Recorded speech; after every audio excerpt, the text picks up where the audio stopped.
As a big fan of DC Comics, I'm possibly the ideal audience for the Injustice animated movie, but while I found it interesting, they made some choices I found less than ideal. Stick around and I will explain. I'm Paeter from christiangeekcentral.com and Spirit Blade Productions. This is my uncut review of Injustice. The synopsis on IMDb reads, on an alternate Earth, the Joker tricks Superman into killing Lois Lane, which causes a rampage in the hero. Superman decides to take control of Earth. Batman and his allies will have to attempt to stop him. All right, so this is based on the video game, the fighting game called Injustice: Gods Among Us, and the comic book series that coincided with that of the same name. Years ago, I watched all the cutscenes for the first game on YouTube, and I've also read the first few comics in the series, but my memory of both is funny. It is on my bucket list to read the rest of that series, because I liked what little I did read of it.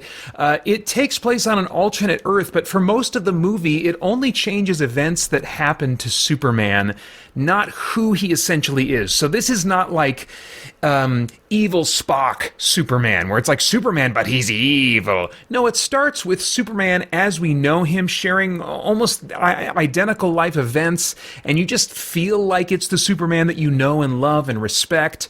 But then, he goes down a dark path because, as the description says, he loses Lois and is just shattered by that. And so it feels understandable that he would go on this dark, grief-stricken, well, quote-unquote grief-stricken path. And it was interesting to see how other heroes and villains take sides, and most of those choices on their parts made sense based on who we know them to be from the mainstream DC universe. So it explores the idea of someone who has enough power, using that power to forcibly put an end to violence, but in the process committing violence themselves. It's morally interesting, I think, because we've all had thoughts of revenge or uncompromising justice. So we can sympathize, I think, with Superman, even as we see that what he's doing is wrong. So I find it complex and thought-provoking morally, but eventually Superman goes to a place that I think is darker than can be justified, and not just unjustifiable morally. I mean, I don't think his actions are morally justifiable, but primarily what I mean by that is not justifiable as being consistent with who Superman has been written to be for decades. And as I said, they present this alternate world as pretty much identical. We're supposed to feel at the beginning of the story like this is the Superman that we know and love. And so that being the case, he eventually does go to a dark place that feels not consistent, not like it would actually happen to Superman as he's been written for decades. So the story itself, I don't think, quite justifies that psychological shift that he makes. Even experiencing the horrible tragedy that he does, I also think that he would break more in grief rather than go down a dark path as he does in this story. It's not to say that he wouldn't do both. I think that someone like Superman as he's been written would break first and then go down the dark path. But ironically, the tragedies that supposedly triggered this dark path for him don't seem to bother him or break him as much as I think they should when they happen, in the moments, those first moments when he's reacting to them. Batman actually experiences loss later in the movie that breaks him, and we would expect Batman to be the one that would just go straight to anger and revenge and whatnot. Now, maybe the intended point here is that Batman wasn't compromised morally because he allowed himself to break, he allowed himself to grieve, whereas Superman doesn't seem to do that. But if that's what they were going for, I didn't feel like that was presented strongly enough for me to take that as intentional on their part in the writing. When Superman sees Jimmy and Lois's deaths, he only seems to become solemn. Solemn is the word I would describe at their deaths. And little more so for Lois than for Jimmy. It was very puzzling to me. So it didn't work for me, those first moments when he's dealing with their deaths. It also feels like they tried to cram in a little bit too much here. Time was given to Harley Quinn that seemed more like fan service, because I know fans love her as a character. So it seemed more like servicing fans than being content that actually helped this particular story. Nightwing also has a weird storyline that I was like, what are they doing here? I haven't read all the comic books, and so I assume it's a subplot or a part of that long-running series that must have been crammed in here because maybe it was a loved plot line in the comics. I don't know, but it didn't feel needed here. It felt like, whoa, okay, we're going down this weird alternate reality path with Nightwing. And the last 10 to 15 minutes felt very rushed and a bit out of left field to me. I liked how much time they gave to establishing the premise and exploring this alternate world. I think that there's a long-running series in this. I mean, obviously, the comic books have, went for a long time. They might even still be running, I'm not sure. But they've found a lot that they could mine from this alternate version of the DC universe. And I felt the same way for its potential here, especially, and they gave lots of nice time to setting up the premise and kind of playing in it for a little while and advancing things, but then the last 10 to 15 minutes felt rushed and like they were trying to wrap things up really fast. So I think this would have been a really cool miniseries on HBO Max with maybe 3 to 4 40-minute episodes, but as it was, it just felt like they had a good thing going for a while, and then they're like, oh crap, we got to wrap things up.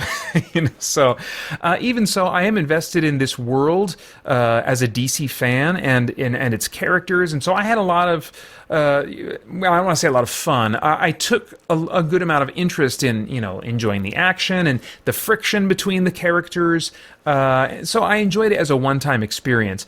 As far as the casting goes, I felt pretty good about all the casting choices, except for the Joker, who felt more gruff and growly than I want a Joker voice to be. It sounded a bit like the actor was trying to do a take on the Joker that didn't play to his natural strengths and voice type.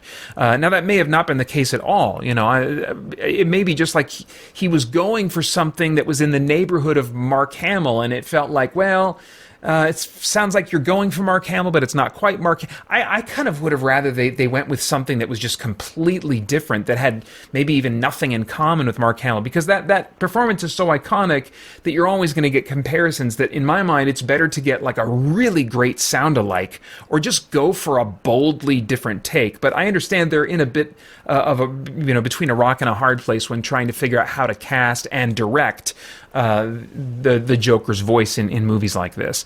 Okay, stunts and visuals, well, this doesn't really apply here. It's an animated movie, but I'll just say that it's the same great animation quality I've come to expect from these DC animated movies, so I have no complaints. The art style felt a little too angular to me at first, but I grew to accept it and appreciate it before long at all. As far as themes, is there anything of moral, philosophical, or spiritual significance going on in the themes of this thing that might trigger some worthwhile thought or conversation? Maybe. There's one scene where a dead character goes to an afterlife setting inspired by Eastern religion when they themselves were expecting something more Catholic, I guess we might say. And a spiritual authority there tells them that this is not where they will go to their final rest, which suggests a sort of religious pluralism or relativism in this DC universe. And that's actually very common in fictional worlds that have to fit a bunch of crazy concepts together in a unified continuity that they can all coexist in. There's a possible springboard for honestly voicing our frustrations about God's seeming inactivity as evil persists in the world. I think even as Christians that see evil seemingly running rampant and unchecked in this world, if we're honest, we have moments where we're like, God, where are you? The psalmists themselves are crying out for God to show up and freaking do something. And so I think that's an honest and real part of the believer's experience, to voice those frustrations, voice those questions, and I think that there's a potential springboard for that here, as Superman understandably takes the actions that he does, given the power that he has, the unique position that he has. And so, part of that path that he chooses is appealing, might even seem righteous in some respects, but the story also then demonstrates why it can't be one of us, no matter how powerful we are or what we might have at our disposal as tools to use in dispensing justice. It ultimately can't be one of us that is going to dispense perfect justice in the world. We need a perfect being, a perfect judge who can judge with perfect nuance and dispense justice without either extreme of overlooking evil or dispensing punishment that is actually overkill. Now, I have no idea what your tastes are in movies, but if I were a time traveler, I'd go back in time and say, Paeter! Redbox this one for a one-time viewing, or it'll probably be on HBO Max at some point, and you'll be getting that for some review that you're doing or whatever. You'll have HBO Max at some point when it's on there, and at that time, it's probably the best time to watch it. Or, if you don't ever get HBO Max, which is not you at all, but you don't want to pay much for this. You're going to enjoy it for a lot of what it is, but just as a one-time experience. You won't need to see it more times than that, but you will find it interesting. It'll even remind you, of why you love the DC universe and why you find these characters interesting when they're rubbing elbows with each other. You'll think maybe it's time to renew that DC Universe Infinite subscription for a month or two and get back into reading comics again a bit. Anyway, it's rated R for bloody violence, and those are all my thoughts for now on Injustice. I'd love to get yours in the comments below. Please like, share, subscribe, and click that bell to stay connected. I do want to thank the Spirit Blade Insiders for making this review possible. You can get info about the benefits of being an insider at patreon.com/spiritbladeproductions. Then I hope you'll check out our podcast and stay connected to all kinds of Christian Geek Central content over at christiangeekcentral.com as we continue to geek out and seek the truth.